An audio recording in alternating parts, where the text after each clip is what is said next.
Hello and welcome to the Daily Millwall, Thursday, 5th of January 2023. It is confirmed. It was not a rumour, it was just something that was being told to us. Benik Afobe has left Millwall. He's had his contract terminated and he's signed for Dubai's Hatta club. This is from londonnewsonline.co.uk, but it's been on the official website as well. Benik Afobe's Millwall contract terminated as striker signs for Dubai's Hatta club. Benik Afobe has ended his Millwall career after securing a move to Dubai. The Lions mutually agreed with the 29-year-old that he could be released from his contract, which was due to run until the summer, making him a free agent. Afobe is set to sign, he hasn't signed yet, but set to sign at Hatta club, who play in the United Arab Emirates First Division.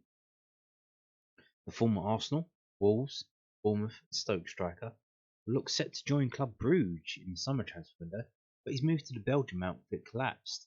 It allowed Mill to step in and re-sign Afobe, who had scored 14 goals, 41 appearances during a season-long loan from Stoke.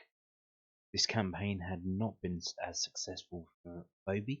He netted twice, but the last of those came in the 2-1 win over Blackpool on September the 17th.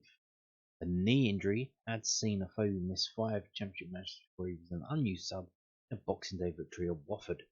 He came on as a late substitute in the last 2 matches, his farewell turning out to be an 83rd minute introduction against Rotherham United.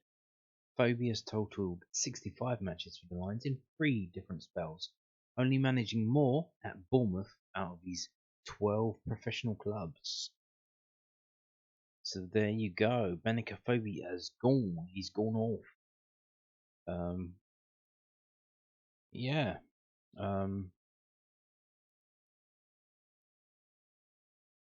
So it sounds like he wanted to leave.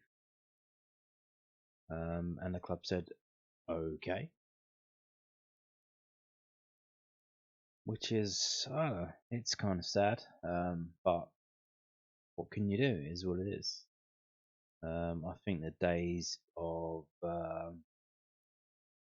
clubs having the stranglehold over players is kind of gone. Player power has stepped up, and you can't. Contracts really don't mean anything, do they, these days?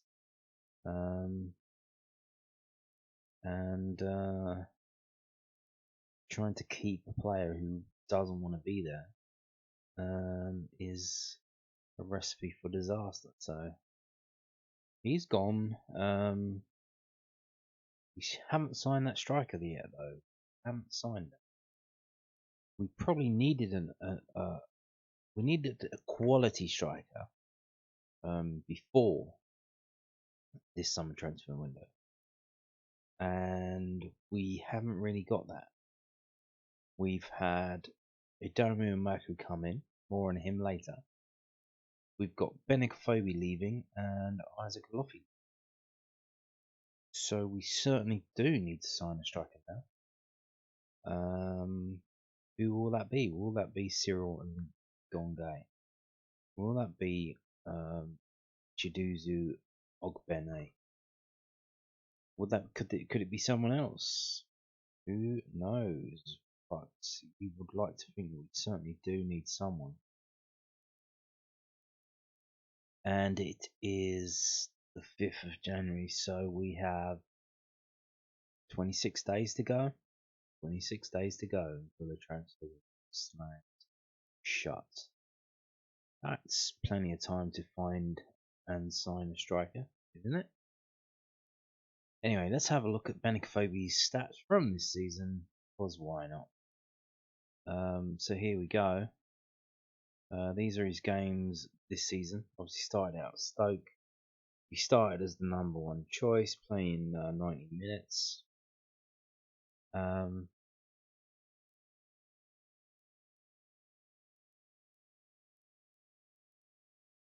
he's only scored 2 goals all season. Came on as a sub against Cardiff, scored a goal. Got a rating of 7.91, which is not bad. He only played 28 minutes on the pitch. Got a rating of 7.91. he won 5 aerials in that 28 minutes. So against Blackpool, he scored, won 4 aerials, 7.46. But other than that, it's been very patchy. He hasn't started a game since Blackburn away, and I don't know if you noticed that Blackburn away was the situation that turned it all around. Blackburn away was players after the game in the dressing room or somewhere, I don't know where, maybe at the training ground. They all had a meeting because it was so bad. They said, look, this is fucking ridiculous. You need to change the formation. This was at the time when Gary Rowett was saying there's nothing wrong with the formation, it's the way the players are playing it. So it's kind of interesting that since that formation change, that was the last time the Benik Afobe started, played 90 minutes. So was he involved in that heated discussion? Was he on Gary Rowett's side? Was he against the formation change because he probably figured it would see him out of the side? Who knows? Who knows? Maybe it was just a knee injury, but you can see he's been a sub in, what was that, about 8 or 9 games since then. The most he's managed is 31 minutes against Huddersfield, and that was a horrible game as well, wasn't it? That was back like the old days. So we've got a game here which was an absolute horror to watch, and that's when Benik Afobe had his most minutes since the last horrible game to watch was the Blackburn game where we lost 2-1, and it instituted a kind of rebellion by the players about changing the formation, which since then we've come on leaps and bounds, and Benik Afobe has only been a sub. Interesting, and now he's asked to leave. As soon as he could, he wanted to leave. Interesting, but that's done and done. That's by and by. Good luck to Benik Afobe. Whatever's gone on there, maybe we'll find out in 10 years' time on a Lions TV interview with him. I don't know, but now talking of signings, this is from SouthwarkNews.co.uk. Millwall striker wants more international additions after backing teammate Golden Boot challenge. Tom Bradshaw believed that the Lions should sign more players from abroad after seeing the success of Zion Flemming and Andreas Voglsammer. Well, be careful what you wish for, mate, because we're most likely going to be signing a striker. And if they turn out to be half as good as Zion Flemming, then you won't be playing. So, Tom Bradshaw is keen for Millwall to explore international signings this month after the success of Zion Flemming and Andreas Voglsammer. The Lions have rarely looked abroad when it comes to new additions, but ended up bringing in former from Fortuna Sittard and the latter from Union Berlin during the summer transfer window. Both players have offered something different to the current squad, who narrowly missed out on the place in the playoffs last season. Bradshaw believes that the club's new approach to the transfer market could make the difference, and that further international additions may help them to finally achieve a top 6 finish. Well, obviously you've got the slight added risk of being a different league, so you're not sure how that player is going to adapt, he told Newsden. If you get it right, you've seen with the lads that we've brought in, it can be a massive coup for the club. Flem is one of the top scorers in the league, and he's hit the ground running. He's been a brilliant asset. It's the same with Vogs as well. Obviously, he hasn't got that many goals yet, but these performances have been top-notch. His work ethic and performances fit the club perfectly. Like I said, there's obviously the slight added risk, where you don't know how the player will adapt to the Championship, being a very physical and demanding league. But when it pays off, it can pay off big, and it's a great thing for the club. Flemming has already scored 10 league goals this season, putting him tied 4th in the race for the Golden Boot behind Chuba Akpom, Victor Gyokeres, and Oscar Stupinan.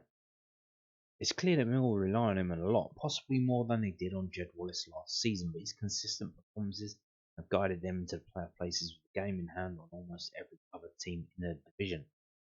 As a result, Bradshaw believes that the Dutchman is in with a real chance of ending the campaign as the top scorer in the Championship, which would be a remarkable accomplishment for his debut season in English football. Well, if he keeps putting in performances like he has been and keeps getting in the box, I'm sure he'll be competing for it. Flem is great technically, so he likes to drop deep sometimes to get on the ball. I think myself and the management have been encouraging him to try and stay high, which is what he's been doing in the last 3 or 4 games, boyo. You saw his goals against Preston where crosses are coming into the box and he's either on the back post or he's in the box. He's a great finisher as well, so when he gets those chances, he's normally clinical as well. There's no reason why he can't be there at the end of the season challenging the Golden Boot. Indeed, indeed, indeed. So yeah, Bradshaw there. Would like more players like Zion Flemming and Andres Voglsammer. Well, wouldn't we? Wouldn't we all? Wouldn't we all, everyone?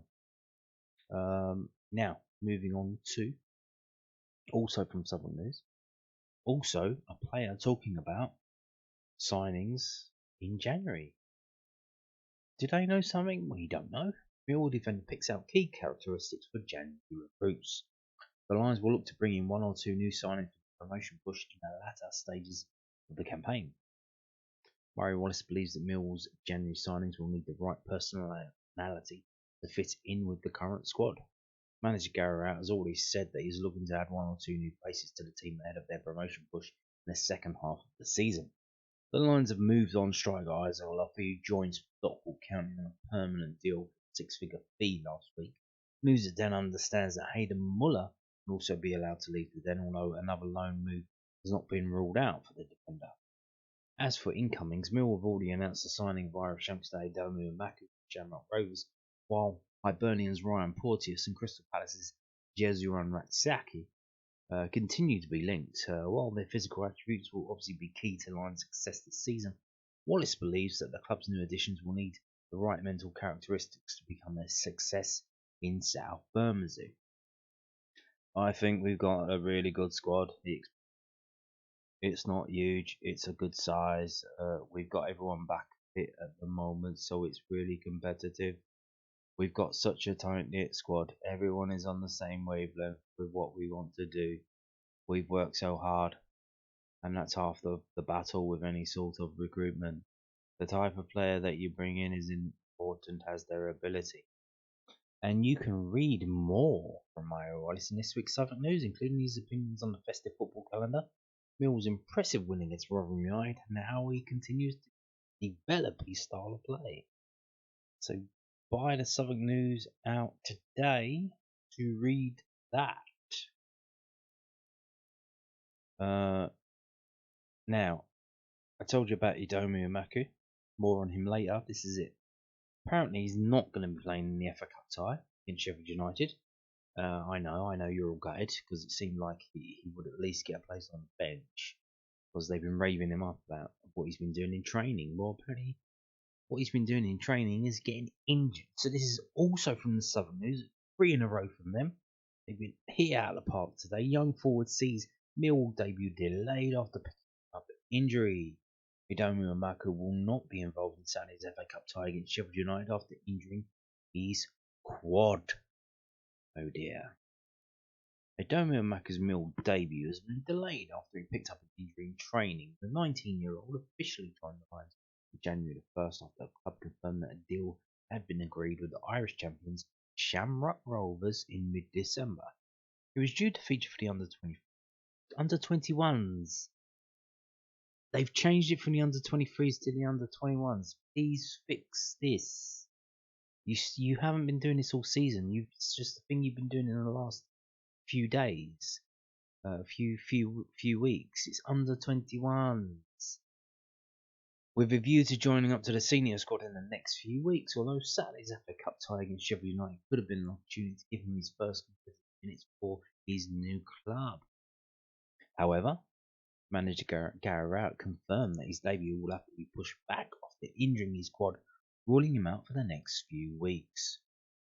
Well, Aidomo, he picked up a quad injury, so he's one that won't be available for the game. He'll be out for a few weeks, Rat told Lose then. Whether it's the intensity of coming into championship training or whatever, it's a shame for him. Again, I think the plan for him was to build him up over the period of time anyway and see where he is.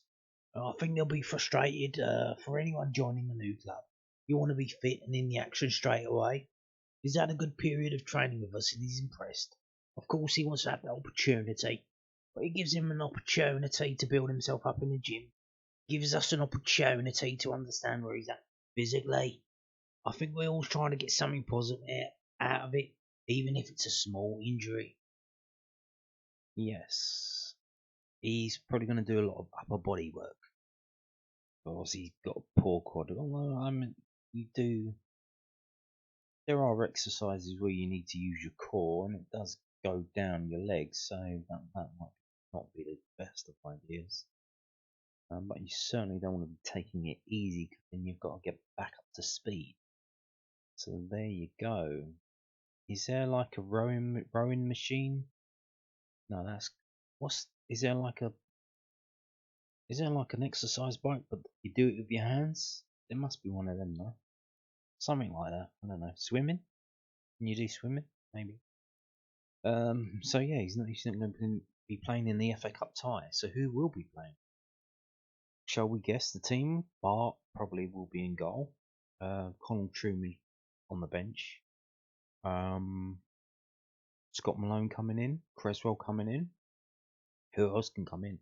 George Evans, but I thought it was kind of weird that George Evans wasn't on the bench the other game against Rotherham. That would have been a good game for him to actually feature. So, are we set to see George Evans? I don't know. Or is he injured now? I don't know. Kind of weird, but we will see. Yeah, if not George Evans to come in. Who else is there to come in? Not really anyone. Romain Esse. The start? Might be a bit too much for him. I know Sheffield United saying they're putting out a weakened team, but still. Yeah, so. But Aidomo Emakhu won't be playing. It's a shame, but hey ho, it is what it is. And we await, well, the game is on Saturday. If we sign a player by Friday and get him registered by, I think it's like 2 p.m.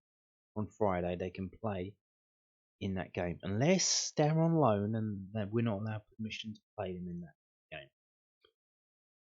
game. So, interesting moves afoot. Benik Afobe leaves Millwall, paving the way for a new striker to sign. And on that note, thank you for watching, and goodbye.